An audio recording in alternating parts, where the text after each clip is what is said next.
Hear the word of the Lord from Genesis 30, verses 25, all the way to the end of Genesis 31.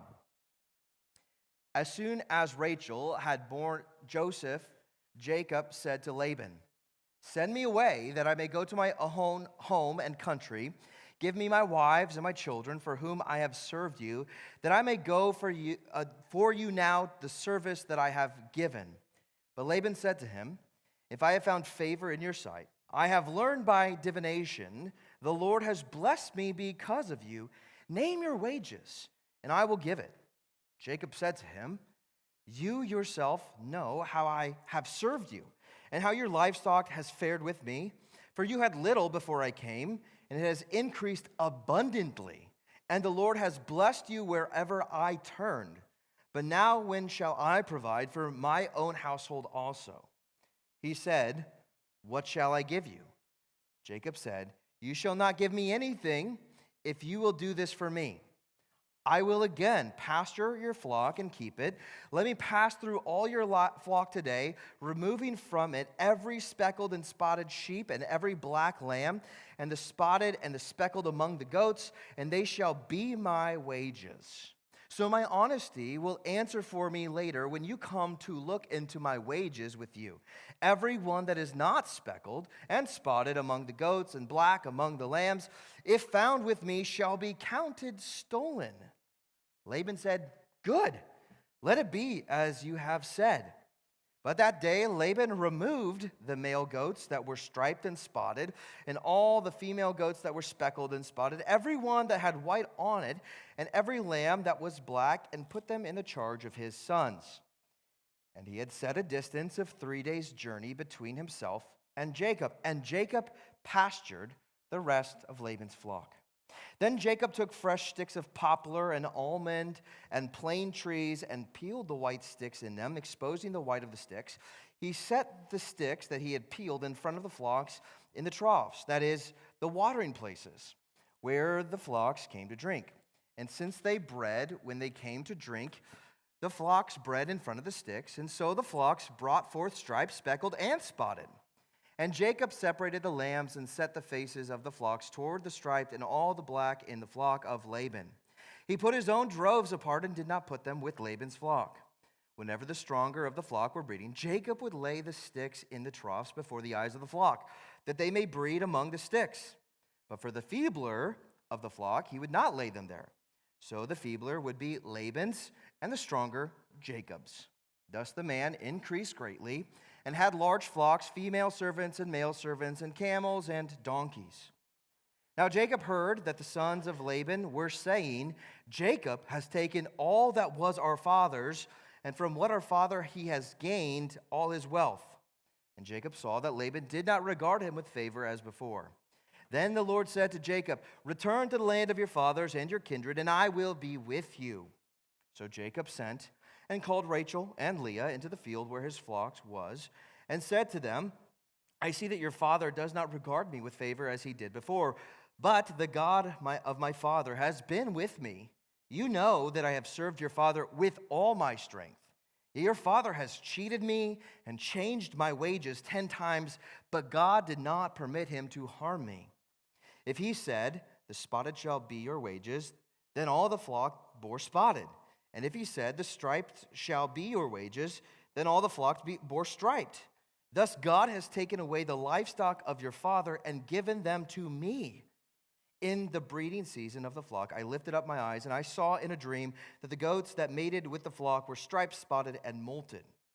Then the angel of the Lord God said to me in a dream, 'Jacob,' and I said, 'Here I am.' And he said, 'Lift up your eyes and see, all the goats that mate with the flock are striped, spotted, and molted, for I have seen all that Laban is doing to you. I am the God of Bethel, where you anointed a pillar and made a vow to me. Now arise, go out of this land and return to the land of your kindred.' Then Rachel and Leah answered and said to him, 'Is there any portion or inheritance left to us in our father's house? Are we not regarded by him as foreigners? For he has sold us, and he has indeed devoured our money. All the wealth that God has taken away from our father belongs to us and to our children. Now then, "Whatever God has said to you, do." So Jacob arose and set his sons and his wives on camels. He drove away all his livestock, all his property that he had gained, the livestock in his possession that he had acquired in Paddan Aram, to go to the land of Canaan to his father Isaac. Laban had gone to shear his sheep, and Rachel stole her father's household gods. And Jacob tricked Laban the Aramean by not telling him that he intended to flee. He fled with all that he had and arose and crossed the Euphrates and set his face toward the hill country of Gilead.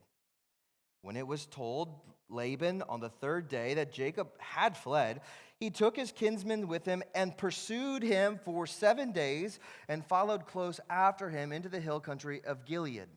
But God came to Laban the Aramean in a dream by night and said to him, "Be careful not to say anything to Jacob, either good or bad." And Laban overtook Jacob. Now Jacob had pitched his tent in the hill country, and Laban with his kinsmen pitched tents in the hill country of Gilead. And Laban said to Jacob, "What have you done that you have tricked me and driven away my daughters like captives of the sword? Why did you flee secretly and trick me and did not tell me, so that I might have sent you away with mirth and song, with tambourine and lyre? And why did you not permit me to kiss my sons and my daughters farewell? Now you have done foolishly. It is in my power to do you harm. But the God of your father spoke to me last night, saying, 'Be careful not to say anything to Jacob, either good or bad.' And now you have gone away because you longed greatly for your father's house. But why did you steal my gods?" Jacob answered and said to Laban, "Because I was afraid, for I thought you would take your daughters from me by force. Anyone with whom you find your gods shall not live. In the presence of our kinsmen, point out what I have that is yours and take it." Now Jacob did not know that Rachel had stolen them. So Laban went into Jacob's tent and into Leah's tent and into the tents of the 2 female servants, but he did not find them. And he went out of Leah's tent and entered Rachel's. Now Rachel had taken the household gods and put them in the camel's saddle and sat on them. Laban felt all about the tent, but did not find them. And she said to her father, "Let not my lord be angry that I cannot rise before you, for the way of women is upon me." So he searched, but did not find the household gods. Then Jacob became angry and berated Laban. Jacob said to Laban, "What is my offense? What is my sin that you have hotly pursued me? For you have felt through all my goods. What have you found of all your household goods? Set it here before my kinsmen and your kinsmen, that they may decide between us two. These 20 years I have been with you. Your ewes and your female goats have not miscarried, and I have not eaten the rams of your flocks. What was torn by wild beasts I did not bring to you. I bore the loss of it myself. From my hand you required it, whether stolen by day or stolen by night. There I was by day, the heat consumed me, and the cold by night, and my sleep fled from my eyes. These 20 years I have been in your house. I served you 14 years for your 2 daughters and 6 years for your flock, and you have changed my wages 10 times. If the God of my father, the God of Abraham, and the fear of Isaac had not been on my side, surely now you would have sent me away empty-handed. God saw my affliction and the labor of my hands and rebuked you last night." Then Laban answered and said to Jacob, "The daughters are my daughters, the children are my children, the flocks are my flocks, all that you see is mine. But what can I do this day for these my daughters or for their children whom they have borne? Come now, let us make a covenant, you and I. Let it be a pillar, let it be a witness between you and me." So Jacob took a stone and set it up as a pillar. And Jacob said to his kinsmen, "Gather stones." And they took stones and made a heap, and they ate there by the heap. Laban called it Yegar Sahadutha, but Jacob called it Gilead. Laban said, "This heap is a witness between you and me today." Therefore he named it Gilead and Mizpah, for he said, "The the Lord watch between you and me when we are out of one another's sight. If you oppress my daughters, or if you take wives besides my daughters, although no one is with us, see, God is witness between you and me." Then Laban said to Jacob, "See this heap and the pillar which I have set between you and me. This heap is a witness, and the pillar is a witness that I will not pass over this heap to you, and you will not pass over this heap and this pillar to me to do harm. The God of Abraham and the God of Nahor, the God of their father, judge between us." So Jacob swore by the fear of his father Isaac. And Jacob offered a sacrifice in the hill country and called his kinsmen to eat bread. They ate bread and spent the night in the hill country. Early in the morning, Laban arose and kissed his grandchildren and his daughters and blessed them. Then Laban departed and returned home. This is the word of the Lord. Thanks be to God. You may be seated.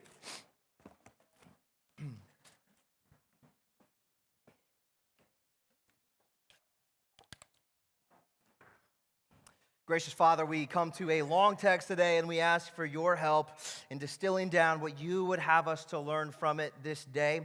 Help me, Lord, clarity of mind, precision of speech, that I may best serve your flock. Point to Christ. Bring us into a more profound, deeper sense of worship of you for the ways that you have guarded us and you have delivered us from the tyranny of sin and death. In Jesus' name we pray. Amen. All right, typically I'd come up with a clever introduction to help us kind of get our bearings straight as we move in. We got so much to cover that we're just going to jump right to it. We've been covering the book of Genesis for a number of months now. We've focused in on God's creation of the universe, moving into Abraham, then to Isaac, and now we're fixating on the story of Jacob, who is the heir of the Abrahamic promise that God made, the covenant that God made with his people. And Jacob, ever since the beginning of his story, the very first time that we met him, the scriptures introduce us to him as a wrestler. He's a brawler, he's a fighter, he's got lots of enemies, and he seems to always be in a collision course with them. We've seen this as a kid in the womb, well, as an infant in the womb, or I guess it's a fetus, if you will, in the womb, fighting with his brother Esau. We saw the striving with his father Isaac as he tried to withhold the blessing from him as the proper heir that God intended to pass the promise through. And now we have seen over the last couple chapters the wrestling, the striving that Jacob has had with Laban, who happens to be his uncle and also his father-in-law, which is a little bit weird for us, but that's just how it is, okay? Now, our text today is kind of the tail end of what we might call a 20-year smackdown. Jacob has been taking his lumps. He's been learning in the school of hard knocks. Laban has been yanking his chain, jerking him around. We saw this with the whole, "I'll work 7 years for your daughter Rachel." Then he swaps out Rachel for Leah, and then he works another 7 years for Rachel, and now he's trying to escape this deceiver that Laban is. And what we see his whole time in the land of Haran, it's just a messy story. Lots of stuff that you go, what in the world is happening here? And it is about to get messier as Jacob intends to leave his uncle Laban with his wives, his children, and the possessions that he has learned. So let's look, verse 25. As soon as Rachel had borne Joseph, Jacob said to Laban, "Send me away that I may go to my own home and country." God had taken Jacob out of the land of Abraham, the promised land, and brought him up to the land of Haran, where Abraham hails from initially, to find a wife. And God previously had promised that he would bring him back to this promised land. So he's wanting to go back home. He said, "Give me my wives, give me my children for whom I've served you, that I may go, for you know the service that I have given you." And Laban said to him, "If I found favor in your eyes, I have learned this by divination, that the Lord has blessed me because of you. Name your wages, whatever it is. I'll pay you whatever if I can get you to stay." Now Jacob wants to go, and we have a couple of reasons, maybe motives for why Jacob would want to leave. First of all, throughout the story, we've been seeing that Laban is a crooked man. There has not been anything that Laban has done that is upright. that would make you want to continue to stay in his household because he's a swindler, he's a cheat, he's a liar, and he just is looking out for himself. In this way, Jacob wants to get out from underneath the tyranny of his uncle Laban. Number two, really, the biggest motive is that God had made this promise as he was in the in-between land at Bethel, leaving his father's homeland, going up to his uncle's land. God met him at Bethel and made a promise that I will bring you back to the promised land to finish the work that I have started with you. Now, he's 20 years in, well, by the end of this, but 20 years in, at least 14 years in at this point, and he's saying, it's got to be time to head back. I've got the wives. I came here for one wife, ended up with two. I've got lots of kids at this point. It's time to go back home. But Laban does not like the idea of Jacob leaving. Laban realizes that Jacob has been a massive asset to his enterprise. Everywhere Jacob has turned, his flocks have increased, his wealth has grown, accumulated. Things are going well. I mean, Jacob even says at one point in the story, hey, when I showed up to you, you were kind of a bum. I mean, you were just making ends meet. And now since God brought me in here, the blessing that God has upon me has spilled over to you, and your household has increased and swollen with all kinds of wealth. Now, Laban, the idea of losing the golden calf, if you will, like the golden goose, rather. He doesn't like it. And he says to Jacob, whatever, you name your price, whatever it is, I'll get you to stay. And of course, we're told here that Laban, just to kind of see that Laban is in fact a pagan, he says that he learns that Jacob is the one that led to this blessing because of divination, which means he's talking to demons, okay? Laban is communing with demons. He's talking about demons. He's talking with demons. By this, they have given him some kind of knowledge, which tells us what he's involved in, and we'll see this later with his household idols, which plays a role in the story. Jacob hears the offer, says, no thanks, Unc. I would like to move on and build my own life for myself. Why don't you just send me on off? And Laban asks, what is the price? What is the severance? What do I owe you for your time?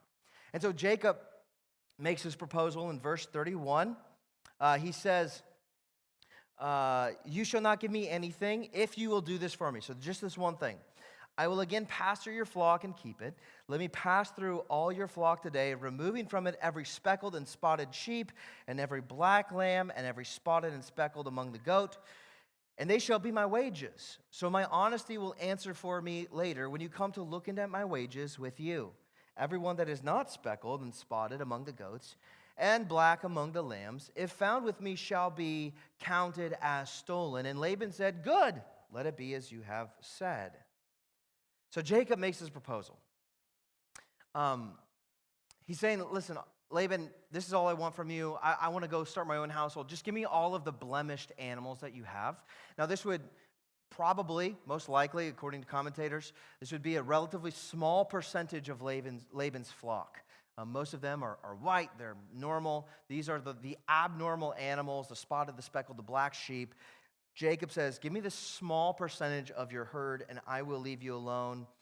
And Jacob gives reason for this. So there's a bit of humility in Jacob saying, hey, I just want a small severance. And then also the fact that Jacob is saying, we can point to this reality later when you come back, because I know Laban's going to come back and he's going to start accusing me of stealing stuff. That's what he does. He's going to come back and he's accused me, and I can have these animals that just with your eyes you can see these are the ones that have actually belonged to me. Now, one of the things that this shows us is that Jacob is a very dynamic character, just like you and me. We're dynamic people in the sense that we are not the same at every stage of our life. Jacob enters the story. He's a wrestler.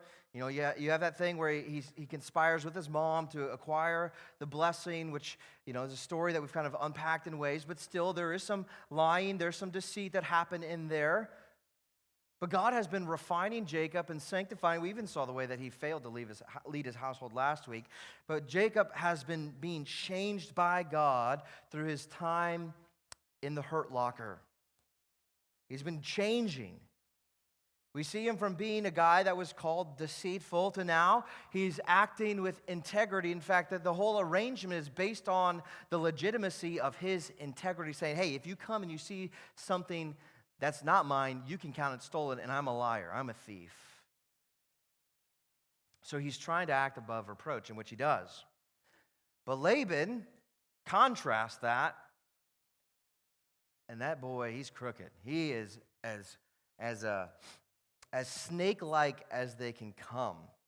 So he agrees to this, and immediately that day, verse 35 says, Laban removed the male goats that were striped and spotted, and all the female goats that were speckled and spotted, every one that had white on it, and every lamb that was black, and put them in charge of his sons. And he set a distance of 3 days between himself and Jacob pastured the rest of the flock. They struck a deal. Laban is like, how can I sabotage this deal? How can I make it so Jacob will actually leave here with nothing? So all of the animals that were supposed to be Jacob's, he sends away on a 3 days journey. Part of this is so that these animals cannot mate with the other animals. The other is to remove them as far away from Jacob as he can get to in reason. And he starts to sabotage the agreement. Now, while Jacob, he's seeing this, he goes right back out. He does what he says. I'll pasture your flocks. Let me pasture them again. I'll pass through it. He goes out there to find this flock is just full of white, like the unblemished animals. And yet he still does the work. He holds up his end of the deal. We see his integrity in this moment, doing what he says that he would do, and pastures Laban's flock. Now here is where things get strange for modern readers, okay? We see something very weird in verses 37 to 39-ish. Read with me here. 37 says, Then Jacob took fresh sticks of poplar and almond and plane trees, and he peeled white streaks, and takes his knife, he peels white streaks in them, exposing the white of the sticks. He set the sticks that had been peeled in front of the flocks in the troughs, that is, the watering places where the flocks came to drink, and since they bred when they came to drink, the flocks bred in front of the sticks. And so the flocks brought forth striped and speckled and spotted, and Jacob separated the lambs and set the faces of the flocks towards the striped and all the black in the flock of Laban. He put his own droves apart and did not put them with Laban's flock. Whenever the stronger of the flocks were breeding, Jacob would lay the sticks in the troughs before the eyes of the flock, that they may breed among the sticks. But for the feebler of the flock, he would not lay them there, so the feebler would be Laban's and the stronger Jacob. Okay, so a little bit of weirdness. First thing, it's kind of normal. The idea of selective breeding, Jacob says, hey, I want the strong animals to breed with other strong animals so their offspring will be more genetically strong animals. The weak ones, the same thing. But he starts to separate them. But then here's where the strange thing is. He takes these sticks that he's carved notches in and speckles and spots and streaks, and he lays them in front of the troughs. And the idea here is that as the animals come to drink, because it all happens to be where they also breed, as they look at this in the process of breeding, then somehow their animals would then take upon spots and streaks themselves. And I'm no geneticist, but I don't think that's how it works, right? Just to see something and that will produce the outcome that you want. Otherwise, if that were the case, I think that there would be a lot of football dads across America with Ray Lewis posters in their bedrooms, and that's a really hard sell, I would imagine, for their wife, okay? Trying to get a linebacker here, honey. Don't you understand? It doesn't work that way. Now, it typically doesn't work that way, but this time it does. It does work, and it works because God makes it work. See, there's no magic here. There's no voodoo stuff. Maybe the best way we could express this is a prayer. Jacob doing this kind of strange thing, setting them before the animals. God, increase my flock. I've been cheated. I've been stolen from. God, would you give me my flock so I can get out of here? And actually, in chapter 31, we see that Jacob says that it is in fact God who does this. He says, God has taken away the livestock of your father. He's talking to his wives. He's taken away the livestock of your father and given them to me. And so this whole thing, this is how God has blessed Jacob while taking away from Laban. This is God, not Jacob stealing or cheating. God is the one who's orchestrating this. And in this, one of the things that we see is God is vindicating Jacob. Jacob says, at one point, when God shows up, actually in the dream that he has, or God speaks to him, God says to him, I've seen and heard what you've gone through. I've seen your affliction. And we've already talked before, even with the sisters, about how God has seen and God has heard. He's aware of the brokenhearted. He's aware of those who are going through trials and difficulties and adversity. And he's been seeing, God has had his eyes on Jacob this whole time. And you think about it, it's like you and I, we might have a bad day, we might have a bad week, maybe a bad month, maybe a bad season. Jacob has had a bad 20 years, a hard 20 years. And the whole time, God has had his eyes on him. And God has seen every act of injustice that has hit Jacob. And he says, I'm going to pay you back for this. I'm going to give you back. I'm going to repair what's been broken. I'm going to repay you in what's been stolen from you. And so God, in this way, is giving Jacob his wages all over again. Now, we have 60 years of this sort of breeding. He's basically restarted from scratch. He goes out to pasture the flock. He realizes, these are all white sheep. That's not mine. So he's got about 6 years of this breeding until we see that he has accumulated quite a swath of wealth for himself. It says this in verse 43 of chapter 30. Thus the man, that's Jacob, increased greatly and had large flocks, female servants and male servants, and camels and donkeys. So Jacob's wealth, God has been very kind to him. He's increased his wealth. And whatever favor, which is very questionable to figure out how much favor exactly Jacob had with Laban before this, but whatever favor Jacob had with Laban before has essentially vanished. And the sons of Laban have become very jealous, envious, and there's a lot of enmity swelling towards Jacob. As it appears, Jacob gets richer and richer and richer. And so what they do is these boys, they make baseless accusations against Jacob. We see this in chapter 31, starting up at the top. Jacob heard that the sons of Laban were saying, Jacob has taken all that was our father's, and from what was our father he has gained all his wealth. So they see this as a zero-sum game for them, where Jacob increases, their father becomes less and less wealthy. That's how they're seeing this thing, instead of seeing how God's already blessed their father. And he said to them, I see that your father does not regard me. Oh, sorry, I skipped ahead. Sorry, just kidding. Jacob is taking all that was our father's, and from what was our father's, he has gained all his wealth. And Jacob saw that Laban did not regard him with favor as before. Then the Lord said to Jacob, so God's speaking to Jacob, return to the land of your fathers and to your kindred, and I will be with you. So the tides are turning. Jacob is no longer esteemed at all at this point. Like, he's worse than the worst. And God shows up and says, Jacob, it's time to get out of here. Time for you to go.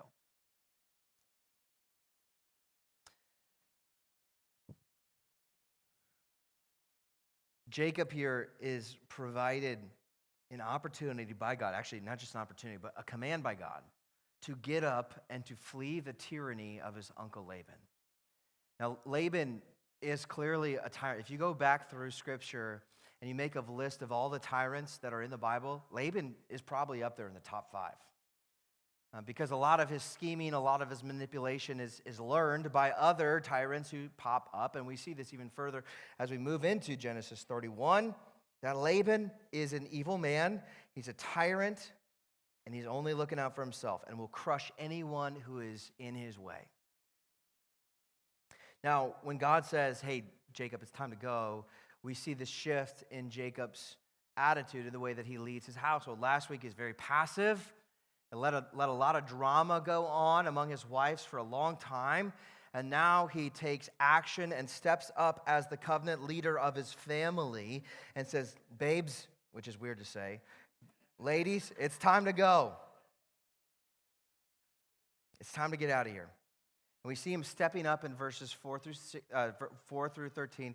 He's explaining to his wife. So he's not just being rash and saying, time to go, but he's telling them, he's laying out his appeal, why it's time for them to go. He tells Rachel and Leah the situation. He says that things have gone sideways with Laban. I've been a huge asset to your dad, but he treats me like I'm garbage. And now he has done me dirty. As we worked out a severance package, he's swept that away from me. And then he says to this, but all to God's credit, we have been protected and guarded through this all. This is part of the revelation that he had with the Jacob's ladder situation, where God says, hey, I'm going to be with you. You're going to go into this place. I'm going to bring you out of here, but I'm going to be with you through it all. And Jacob sees not only has God provided for him, but God has protected him underneath the tyranny of Laban. But not only that, God has multiplied their prosperity. And so he says, we have been set up. God has blessed us. He's provided for us. He's protected us. He's been here present with us. It is time for us to go. And it becomes very clear that Rachel and Leah are on board. Because they are not the only ones that Laban has stomped on along the way. They kind of air their grievances and say that we too have been mistreated, we've been used, we've been despised by our own dad. He's demoted us. They say he only regards us now as foreigners. So just as the way that Jacob was demoted from a family member to a servant or a slave, here the daughters feel like they're aliens in their own home, in their father's household. They're not viewed the same way that they were before. His opinion of them has shifted. And with this, they are ready to follow Jacob wherever God takes them. He says, they say to this, whatever God has said to you, do. They're given the option here between continuing under the tyranny of their father or trusting in the kind, generous, gracious provisions of God, the God of Abraham, the God of Isaac, now the God of Jacob. And so they say, let's go. We're changing teams. We're on Team Yahweh. So they pack up their stuff. They've got a lot of stuff to pack up. They got a lot of kids. If you can imagine packing up for a family vacation, take that times at least 100 here, with all the livestock, with all the extra kids, the servants, the Campbell, you name it, they're packing it up. They're going to head out. They're looking for an opportune time to sneak away. Now, one of the things that we see later on, Jacob fears that if he tries to ask for Laban to just bless their departure, he's afraid that Laban will say, absolutely not, that he'll take everything from him, that'll strip him. So this is why he resorts to this method. Laban goes away 3 days' journey to go shear sheep. Meanwhile, Jacob, Rachel, Sarah, their kids, their livestock, all their wealth, they pack it up and they sneak away without saying goodbye. Now, one thing that happens here in the midst of this is kind of strange also, is that Rachel steals her dad's household gods. Now, this is probably some sort of a statue figurine that would represent the gods that they worship among the pagan gods. And these things were typically passed from generation to generation. It signified in that part of the world that you would pass that down with the blessings, the inheritance. You would inherit from one generation to the next. And Rachel takes this. And there's a couple, we're not told why she does. But we can see by the way she treats it later, it's unlikely she's taking it to go worship that god. What she's probably doing, this is what I'm convinced of, and you can hold a different opinion about this, that's totally fine. But I think she's taking this household god out of spite for her father. That he's been so devoted to this god, and it has led to the mistreatment of his own people. It's like, if this is what it's like to worship an idol, if this is what it's like to live like a pagan, well, I'm going to take this away so he doesn't, that thing that he cares so much about, I'm going to take it away. So she steals it. Now, Jacob doesn't know about this, but she steals it. Laban, off shearing sheep, he hears of their departure. He's torched, man. He is ticked. We'll see this, the pursuit that comes. He chases them down in his anger, and the language that's used here, much like we saw with Abimelech in previous interactions between Isaac and Abimelech, there's a lot of military language that's sort of infused in here. It's meant to have this sort of confrontational, like military overtone, a hostile engagement that Laban is coming to lay the smack down once and for all. Like, he's coming to get what's his. And he would do that. Because Laban is a crooked man. But before Laban makes contact with Jacob, God shows up to Laban in a dream. It says this in verse 24. But God came to Laban, the Aramean, in a dream by night and said to him, be careful not to say anything to Jacob, either good or bad. Actually, it says either good or evil. So God shows up, again, an act of God's protection. And this God has done this before. He showed up in a dream to Abimelech. He's done this. We'll see with Pharaoh. God does this. He shows up and gives a warning to protect his people. And God tells him not to say anything good or bad. And one mistake we might make in reading this might think that Laban is just supposed to keep his mouth shut. But God is, what he's saying here by saying nothing, neither good nor evil, good nor bad, is, hey, Laban, don't go make a judgment. Laban, smashing words together here. Laban is in a superior position. He has more authority. He just is in an elevated state, socially speaking, over Jacob. And one of the things that Laban could do is literally sue Jacob. Bring this to the courts, have a trial. His kinsmen could issue a verdict. Is Jacob in the wrong? And of course, this would be kind of a slanted trial because you got Laban's guys that are weighing in on the matter. It's got a stacked jury. He could do this, and this would be one of the ways that Laban could maybe legally steal Jacob's wealth from him. But God says, do not sue him. Do not issue a judgment. And so, though Laban runs his mouth, he does not sue. And finally, they make contact, and he overtakes, here you see this, again, military language, he overtakes Jacob. Now, Jacob's been moving slowly, obviously, with all of his stuff, all of his kids. And Laban finally catches up with this. And Laban, he lays it out. He's a master manipulator. Master manipulator. He twists reality so that he can play the victim. You have Laban, who has been a tyrant. He's been a manipulator. He's sinned against Jacob in some pretty profound ways. His daughters, his grandchildren. And he's going to come to Jacob and be the one pointing the finger like, you did me dirty. We see this in verse 26.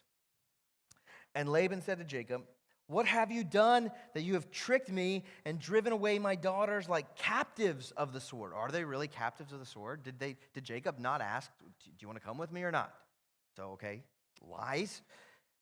Why did you flee secretly and trick me? Well, they did do that. They fled secretly. Obviously, Jacob's going to say it's because I was afraid. That I might have sent you away with myrrh and song to a tambourine and lyre. And the only liar that we're going to see here is Laban because he's lying the whole time. Right? And Jacob, do you remember the last time Laban threw Jacob a feast? He's like, I'm going to throw you a party, man. I would have sent you away. Why did you not permit me to kiss my sons and my daughters farewell? Now you've done so foolishly. It's like, I would have thrown you a party. And Jacob's like, last time that happened, I ended up with a woman who wasn't actually meant to be my wife. I'm not going to do that again. But he's playing the victim. I didn't get to kiss my sons and daughters goodbye. Now, at the same time, he's making a claim here. Like most things Laban says, they are backhanded. They sound nice, but when you really see what's going on, he's trying to twist things, to manipulate, and try to make a claim of some kind. And his assertion here, as he lays this out, I guess going down into verse 28, why did you not permit me to kiss my sons and my daughters farewell?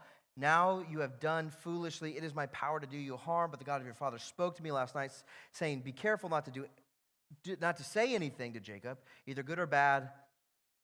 So now you've gone away because you long greatly for your father's house. But why did you steal my gods? Now he's making an assertion here to Jacob that what Jacob has is actually his. He's trying to paint Jacob as the thief, the one who stole, right? Taking my daughters away as slaves under the sword of captives.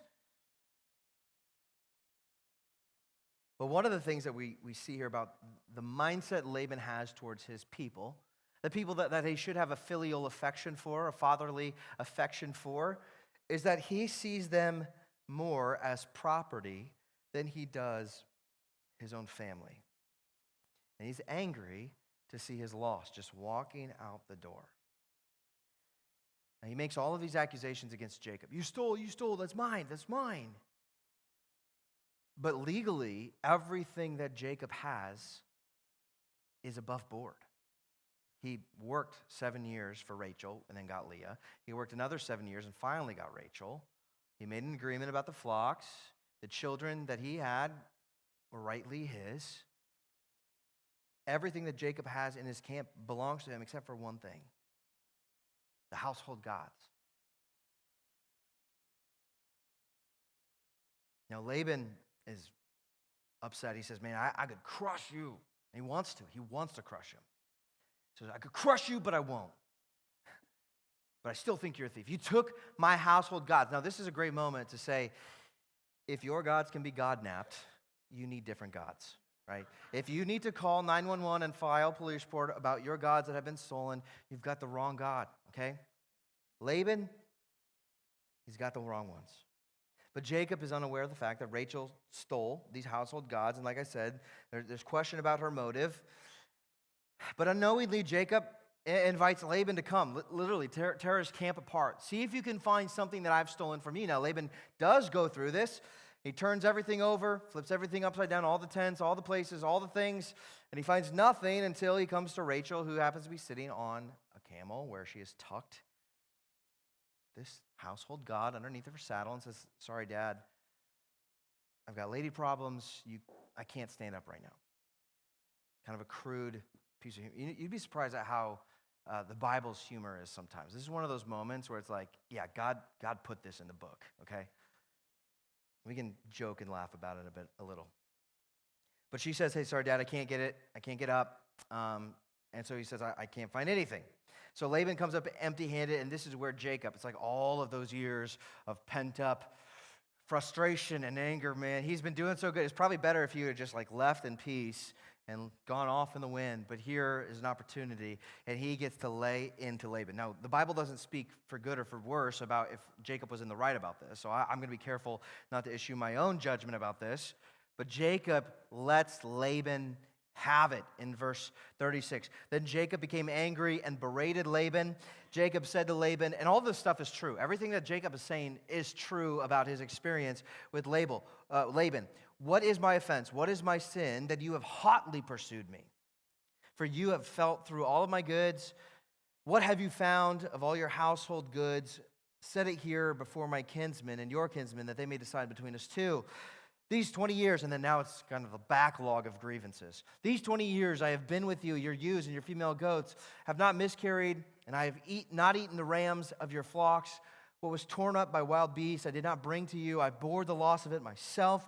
From my hand you required it. So Laban was stiff and very inflexible towards Jacob. Jacob had to pay for things out of his pocket, which typically wouldn't happen in a shepherd relationship. And there I was by day, the heat consumed me, and cold by night, and my sleep fled from my eyes. These 20 years I've been in your house, and you've changed my wages 10 times. Now, it's likely, 10 is a number of perfection. It's likely, or completeness, excuse me. It's likely it's been way more than 10. That Laban just keeps switching things up on Jacob, and he's just fed up with it. If the God of my father, the God of Abraham, and the fear of Isaac had not been on my side, surely now you would have sent me away empty-handed. God saw my affliction and the labor of my hands and rebuked you last night. Now, Jacob knows. The fact that Laban's not crushing him right now is because of the mercy of God. God is protecting him. And here he feels vindicated that God has given him all of these things.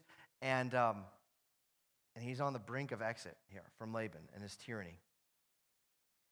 But Laban still keeps his story up. He's still sticking to the victim mentality. He goes on and sort of like retorts this. He says, and here's you see the claim that Laban makes explicitly, even more explicit. The daughters are my daughters, the children are my children, the flocks are my flocks, and all that you see is mine. He's looking at everything in Jacob's tent. It's like, that's actually mine. That's his story. God says something different. So Jacob's not right, or Laban's not right. But he doesn't back down. He keeps pressing and pressing and pressing, and he keeps his story. And what we find here is Laban and Jacob are at gridlock. Jacob understands what's going on from a cosmic perspective, how God has been protecting, providing. He's been present with him, all of this stuff. Laban is just upset because he's losing his golden goose. And so, what they do here, essentially towards the end of this chapter, is that they decide to make an oath together. And this is not like a friendship oath. Like they make this oath, but they're not friends at the end of the day. This is basically an oath to never see you again. I hope that I never have to look at you ever again. And in fact, I promise you, I'll never pass this pillar that we've erected together. I will never pass this pillar, and you should never do the same. So that way we are forever miles and miles and miles and miles and miles apart.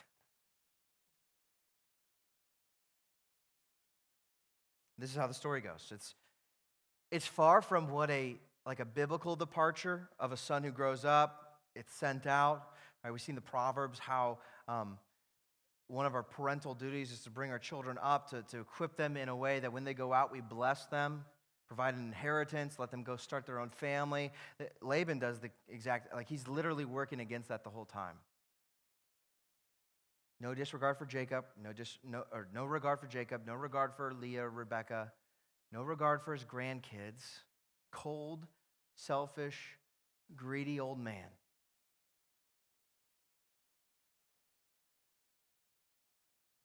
So they make their peace, walk away from each other. Laban says goodbye, kisses his kids. We'll never see him again. Just fades off. The tyrant Laban goes back home, and Jacob and his family are getting ready to go back to the promised land. Now, there's a lot of ground we covered here today, and there's many things that we overlooked. But for the sake of time, because I'm already out of time, what are we to make of this lengthy saga of a family drama? What are we to make of this sort of exit story? What are we to make of this enmity between Laban and Jacob? From an aerial view, this story is meant to be a foreshadowing of the Exodus story that comes to us after Joseph's life and 400 years of slavery in Egypt. When you look at the story, you can't help but to see all kinds of connections as you deal with the problem of tyranny, of slavery, of greed, of God's protection, his provision, his multiplication of his people. But it's there. There's so many shared motifs. If we put them in a column, you see Jacob and his family. They essentially become slaves under a tyrant named Laban. The people of Israel, who will become, Jacob's people, will be slaves under a tyrant named Pharaoh. And just as God called for Jacob's exodus from Laban, God raises up Moses to call for the exodus from Pharaoh. Both tyrants are very unwilling to oblige. Believe it or not, tyrants tend to like to hold on to power. And with this, both Laban and Pharaoh, the tyrants, make claims upon the people they're oppressing. In both situations, God makes the way for his people to exit, to flee. But as they go, God loads up his people with plunder. So Jacob is leaving with all kinds of wealth and all kinds of riches. When the Israelites leave Egypt, they are loaded down with gold. People are literally, the Egyptians are like, take our money and get away from me. So they're both loaded down with all kinds of material possessions that God has blessed them with as they're being led out of tyranny. Both the Israelites in Egypt and Jacob and his family passed through waters. I don't know if you saw that, but it said that, it's like this is the kind of stuff that the Bible includes it for this reason. It tells us that Jacob and his family crossed the Euphrates. And here we have the people of Israel crossing the Red Sea. We see God's protection of them as the tyrant pursues. Just as Laban hotly pursues, you see Pharaoh coming after his people, trying to stop them from receiving the freedom that they're looking forward to. And then we see a boundary. God places a boundary. Well, in Jacob's story, it's a literal pillar of stone, but we see the boundary that God puts between his people is the pillar of fire by night, the cloud by day, to keep his people away and protected. But the most satisfying part of both of these stories is the humiliation of the false gods. Laban's God is treated worse than a piece of home decor. Total garbage. And every single one of the plagues that is issued to the people of Egypt corresponds to one of the gods that they worship. And so God is judging their gods in the same way that God judged Laban's God as ineffective, impotent, powerless, and he just utterly humiliates them to prove that God is victorious over all false gods. So we see that Jacob's story is a foreshadowing of the Exodus story, but the Exodus story is to point us to an even greater Exodus story that we receive in the person and work of Jesus Christ. Because we, too, like Jacob, were slaves. Jesus says, truly, truly, I say to you, everyone who practices sin is a slave to sin. You cannot just dabble in sin. You can't do it like, oh, I'll just pop one off here and then I'm cool, I can walk away from it. No. You do one sin and you're forever locked into that. Not only that, but you've been born into sin because of your covenant had Adam. He decided to eat from the tree of knowledge of good and evil.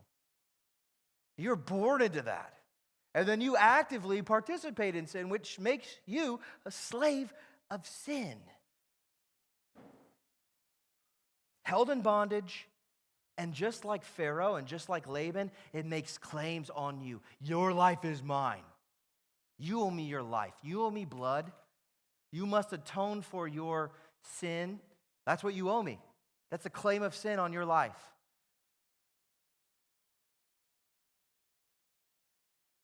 But just like Jacob sets his face towards the promised land, Jesus sets his face towards Jerusalem, where he goes in there as a perfect sacrifice.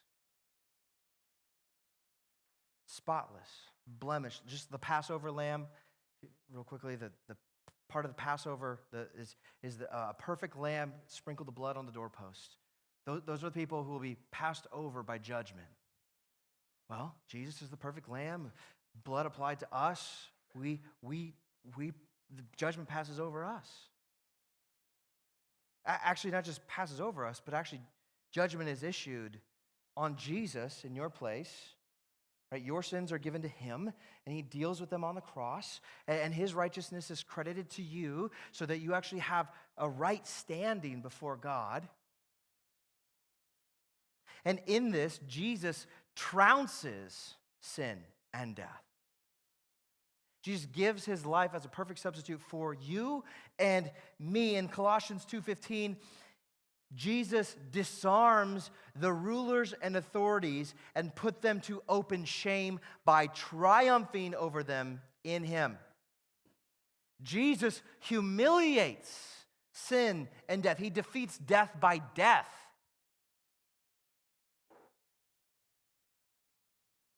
And then, just like God makes his people wealthy, as they're brought through the Exodus, we are made co-heirs with Christ. And if children, then heirs of God and fellow heirs with Christ, provided we suffer with him in order that we may also be glorified with him. Romans 8:17. And then, this just keeps getting better and better and better. The Spirit who seals us for that glory, who's with us to lead us. The promise of Jacob, of God being with Jacob through his life, we have that as Christians, as the Spirit of God indwells with every single one of his children, leading us, protecting us, guarding us. until the final day of adoption, right, where all the glory is manifested once and for all.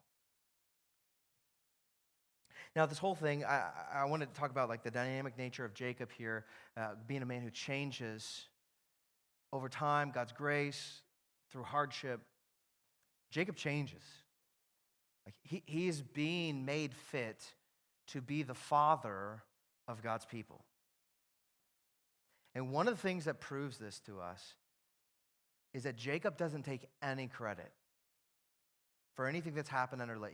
He talks about how he is in strength, and in all of his might, he's applied himself to the work, but he sees that God is the one who's enabled him to do this. He sees the wealth, the blessings, the benefits, the children, the offspring that he's provided for him. That's accredited to God. The flocks, the camels, the wealth, that's attributed to God. Everything comes from God. He takes no credit. And in the same way, we cannot take any credit for this.